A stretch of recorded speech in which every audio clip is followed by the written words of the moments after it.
నమస్తే, welcome to Andhraprabha. నేను శిశిర. ట్రంప్ కొత్త చట్టం వేశారు. అంటే యుఎస్లో విద్యార్థుల్ని అక్కడ ఉండొద్దు, పంపించేస్తామని అంటున్నారు. అంటే చాలామంది విద్యార్థులు ఇబ్బందులు కూడా పడుతున్నారు. అసలు దీనికి కారణాలు ఏంటి? అసలు ఇలా ఎందుకు జరుగుతుంది? తర్వాత మనం ఏమైనా ఇంకా ఇబ్బందులు పడాల్సి వస్తుందా? ఇలాంటి విషయాలని మనం అడిగి తెలుసుకుందాం. మనతో పాటు ఉన్నారు సీనియర్ జర్నలిస్ట్ రవి గారు. నమస్తే అండి. నమస్తే అండి శిశిర గారు. ఇప్పుడు ట్రంప్ కొత్త చట్టం తీసుకొచ్చారు. మన విద్యార్థులు అక్కడ చాలా ఇబ్బంది కూడా పడుతున్నారు. అంటే వాళ్ళని పంపించేస్తారని కూడా అంటున్నారు. అంటే ఎలాంటి సమస్య రాబోతోంది? మరి విద్యార్థులు అక్కడ నుంచి వచ్చేస్తారా? వాళ్ళకి ఎలాంటి ఉద్యోగ అవకాశాలు కల్పించారా? ఏంటి అసలు? సో డాలర్ డ్రీమ్స్ అనేది మన తెలుగు వాళ్ళకి, మన భారతీయులకి ఎప్పటి నుంచో ఉన్నదండి. సో అంటే ఇక్కడ ఒక 8 గంటలు కష్టపడితే వచ్చే అమౌంట్తో పోలిస్తే అమెరికాలో 8 గంటలు కష్టపడితే వచ్చే అమౌంట్ చాలా ఎక్కువ. సో దీంతో మిడిల్ క్లాస్ వాళ్ళు కానీ, లోయర్ మిడిల్ క్లాస్ వాళ్ళు కానీ అమెరికా వెళ్ళి అక్కడ బాగా సంపాదించుకొని కుదిరితే అక్కడ సెటిల్ అయిపోతారు. లేదంటే అక్కడ వచ్చిన డబ్బులతో ఇక్కడ అన్ని ఆస్తులు కొనుక్కొని కొంచెం వెల్గా సెటిల్ అవ్వాలనేది మన వాళ్ళ మొదటి నుంచి ప్లాన్ అండి. సో ఒక 30-40 ఏళ్ల క్రితం అలా వెళ్ళిన వాళ్ళందరూ అక్కడ దాదాపుగా బాగా సెటిల్ అయిపోయారు.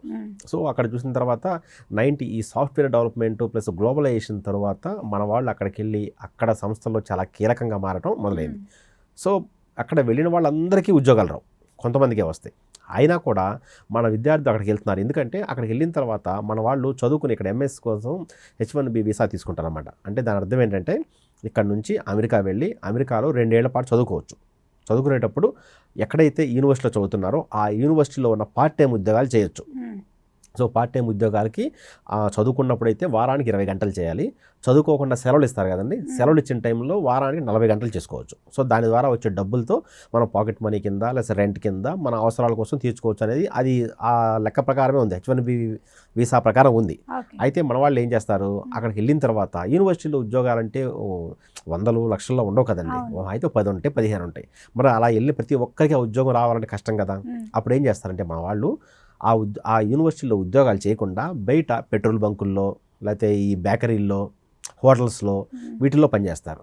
అక్కడ మామూలుగా అమెరికా వాళ్ళకి అంటే సొంత నేటివ్ అమెరికా వాళ్ళకి గంటకి ఒక $20 $30 చెల్లిస్తే మన వాళ్ళకి గంటకి $10 ఇచ్చినా చేస్తారు. సో కాబట్టి మన వాళ్ళు చీపర్ లేబర్ కింద వస్తారన్నమాట. సో అమెరికాలో డిగ్నిటీ ఆఫ్ లేబర్ అంటే అక్కడ ఏ పని చేసినా మీకు డిగ్నిటీ ఉంటుంది. అక్కడ ఎవరు మిమ్మల్ని ఏం పట్టించుకోరు. కాబట్టి మన వాళ్ళు హ్యాపీగా పని చేసుకుంటారు. సో అక్కడ అమెరికా వాళ్ళతో పోలిస్తే మన వాళ్ళు చాలా తక్కువ శాలరీకే పనిచేయటం ప్లస్ బాగా పనిచేయటం, దీనివల్ల మన విద్యార్థులకి ఎప్పుడు డిమాండ్ ఉండేది. సో ఇక్కడ H1B వీసా కోసం కొంత కష్టపడి ఇంట్లో అప్పులు చేసినా కానీ అక్కడ వెళ్ళిన తర్వాత వాళ్ళే సంపాదించుకుంటా, వాళ్ళే ఫీజు కట్టుకుంటా, ఇంట్లో వాళ్ళ మీద బడ్డెన్ లేకుండా చూసేవాళ్ళు. చేసేవాళ్ళు. కానీ ట్రంప్ వచ్చిన తర్వాత మొత్తం పరిస్థితి మారిపోయింది. అక్కడ లోకల్గా ఉండే వాళ్ళకి ఉద్యోగాలు రావాలి, ప్లస్ అక్రమంగా వలస ఉండే వాళ్ళు ఎట్టి పరిస్థితుల్లో అమెరికా ఉండని చట్టం చేశారు ఆయన. ఆ చట్టం ప్రకారం ఏమైందంటే ఇప్పుడు ఎవరైతే పెట్రోల్ బంకుల్లో, హోటల్లో, బేకరీల్లో పనిచేస్తున్నారో వాళ్ళందరూ ఇప్పుడు ఇంట్లో కూర్చోవాల్సి వచ్చింది. ఎందుకంటే ఇప్పుడు అధికారులు మొత్తం అమెరికా మొత్తం తిరుగుతున్నారు. ఎవరైతే ఇప్పుడు వస్తున్నారో వచ్చి నువ్వేం చదువుతున్నావు, ఎంఎస్ చదువుతున్నావు, ప్లస్ నువ్వు ఇక్కడ 20 గంటలు చేయాలి, నువ్వు హోటల్లో ఎందుకు పని చేస్తున్నావు, వెళ్ళిపోమని చెప్తున్నారు. అట్లా యూనివర్సిటీలో చేయాలి పార్ట్ టైం జాబ్. బయట హోటల్స్లో, బేకరీల్లో, పెట్రోల్ బంకుల్లో, మెడికల్ షాపుల్లో అక్కడ చేయకూడదు. కేవలం యూనివర్సిటీలో చేయాలి. అది కూడా యూనివర్సిటీలో చదువుతున్నప్పుడు మాత్రమే, సెలవుల్లో చదువుతున్నప్పుడే చేయాలి. సెలవుల్లో కూడా చేసుకోవచ్చు. ఒకసారి 2 years కంప్లీట్ అయిపోయిన తర్వాత అక్కడ మన వాళ్ళు ఇంకో 3 ఏళ్ళు ఉండే అవకాశం ఉంది. ఈ 3 ఏళ్లలో జాబ్ తెచ్చుకోవాలి. సో జాబ్ తెచ్చుకోవాలంటే జాబ్ ట్రయల్స్ చేయాలి. కానీ జాబ్ ట్రయల్స్ చేస్తా మళ్ళీ వచ్చి పెట్రోల్ బంకులో పని చేయకూడదు. సో ఆ రూల్ ఉంది. వాళ్ళకి ఇన్కమ్ ఎట్లా, అసలు ఎలా? అదే కదా ఇప్పుడు దాకా అదే జరిగింది. కానీ ట్రంప్ తీసుకొచ్చిన కొత్త చట్టం ద్వారా ఏమైందంటే ఇప్పుడు ఎవరైతే చదువుతున్నారో వాళ్ళు యూనివర్సిటీలో పనిచేయాలి, చదువు అయిపోయిన వాళ్ళు బయట కంపెనీల్లో పనిచేయాలి. సో ఇప్పుడు మన కంపెనీలో ఉద్యోగం రాని వాళ్ళు ఏం చేస్తున్నారు, పెట్రోల్ బంకుల్లో పనిచేసుకుంటున్నారు, ఎట్లా కూడా గట్టిన అయిపోతున్నారు.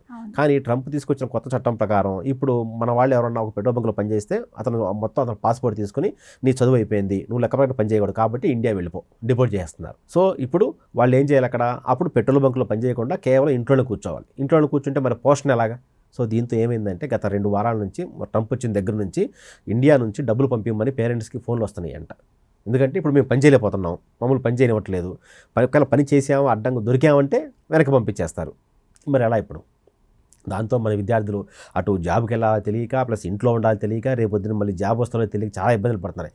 ఎంత ఇబ్బంది అంటే దాదాపుగా అమెరికాలో 11 లక్షల మంది విద్యార్థులు ఉన్నారు. అందులో దాదాపుగా 6 లక్షల మంది మన భారతీయ విద్యార్థులే ఉంటారు. భారతీయ విద్యార్థులు ఇప్పుడు వాళ్ళందరి పరిస్థితి అగమ్యగోచరంగా తయారైంది.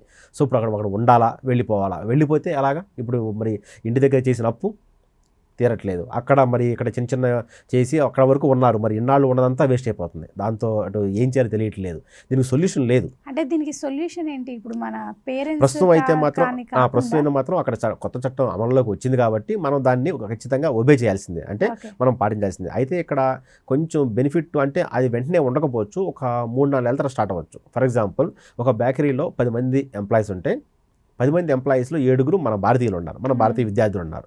అప్పుడు భారతీయ విద్యార్థులు ఒకేసారి 7 మంది మానేస్తే అతనికి ఆ షాప్ ఓనర్కి 7 మంది అమెరికన్స్ కావాలి.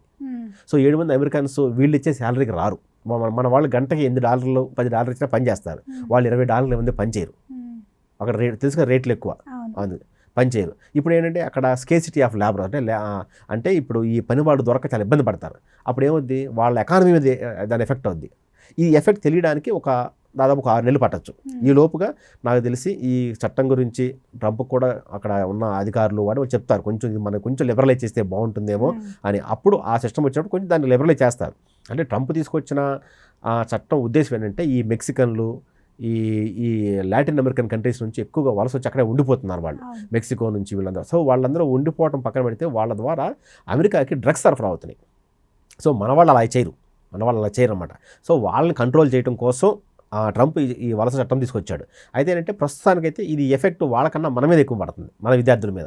సో చాలామంది ఒకవేళ మళ్ళీ ఒకసారి వచ్చామా, ఇప్పుడు ఎక్కడన్నా పెట్రోల్ బంకులో మన చుట్టాలు ఎవరో పనిచేస్తున్నారు, అక్కడ వాళ్ళ అధికారులు దొరికారు, వాళ్ళు పంపించేస్తారు. ఒక్కసారి వెనక్కి వచ్చిన వాళ్ళు మళ్ళీ లైఫ్లో అమెరికా వెళ్ళారు. అంటే ఇప్పుడు ఇలాగే కొనసాగితే అంటే దీనికి ఎక్కడ అంటే స్టాప్ అనేది లేదు, ఇలాగే ఒకవేళ కొనసాగితే మన ఇండియా పరిస్థితి ఏంటి, మన విద్యార్థుల పరిస్థితి ఏంటంటే ఇదే విధంగా కొనసాగితే రేపొద్దున ఫ్యూచర్లో మన వాళ్ళందరూ వెనక్కి రావాలి. అయితే మన వాళ్ళు వెనక్కి వచ్చినంత మాత్రం మనకి ఇబ్బంది లేదు, ఎందుకంటే ఇక్కడ మనకి సర్ప్లస్ ఉద్యోగాలు ఉన్నాయి, మన సాఫ్ట్వేర్ జాబుల్లో ఉన్నాయి, రకరకాల ప్రాంతాల్లో ఉన్నాయి, మన వాళ్ళకి జాబులు దొరుకుతాయి. అయితే ఏంటంటే ఇంతమంది ఒకేసారి వెనక్కి రావడం వల్ల అసలు నష్టం మాత్రం అమెరికాకి, వాళ్ళ ఎకానమీ చాలా పెద్ద దెబ్బ పడింది. అక్కడ స్కిల్డ్ లేబర్ లేరు. ఇప్పుడు అక్కడ చాలామంది సాఫ్ట్వేర్ కంపెనీలకి, పెద్ద పెద్ద కంపెనీలకి, మైక్రోసాఫ్ట్ కానీ గూగుల్ కానీ వీళ్ళందరికీ సీఈఓలు మన వాళ్ళు ఎలా అయ్యారు, 20 ఏళ్ల నుంచి కష్టపడి ఒక్కో మెట్టు ఎక్కి సిన్సియర్గా పనిచేయడం వల్ల వెళ్ళారు. సో ఇప్పుడు ఇప్పుడు 90sలో వెళ్ళిన వాళ్ళు ఇప్పుడు సీఈఓలు అయ్యారు. మరి ఇప్పుడు వెళ్ళిన వాళ్ళు ఒక 20 ఏళ్ళు సీఈఓలు అవుతారు. మరి ఇప్పుడు వాళ్ళందరినీ తీసేసి పంపించేస్తే రేపు వద్దున ఆ కంపెనీ పరిస్థితి ఏంటి? సో కాబట్టి అంత ఈజీగా వదులుకునే ప్రసక్తి లేదు. కాబట్టి అంటే ఇది చట్టం వెంటనే అమలు చేసినారు కాబట్టి కొంచెం సిన్సియర్గా సీరియస్గా అమలు చేస్తారు. సో స్టార్టింగ్లో కొంచెం ఇబ్బందులు ఉంటాయి. ఈ 6 నెలలు ఎట్లా, అందుకే ఇప్పుడు మన వాళ్ళు కూడా ఇంట్లో వాళ్ళకి ఫోన్ చేసి నెలకు ఒక 50,000 60,000 పంపించండి, ఇక్కడ మేము ఎట్లా ఒక 6 నెలలు సర్దుకుంటాం అనే విధంగా ఫోన్లు వస్తున్నాయంట.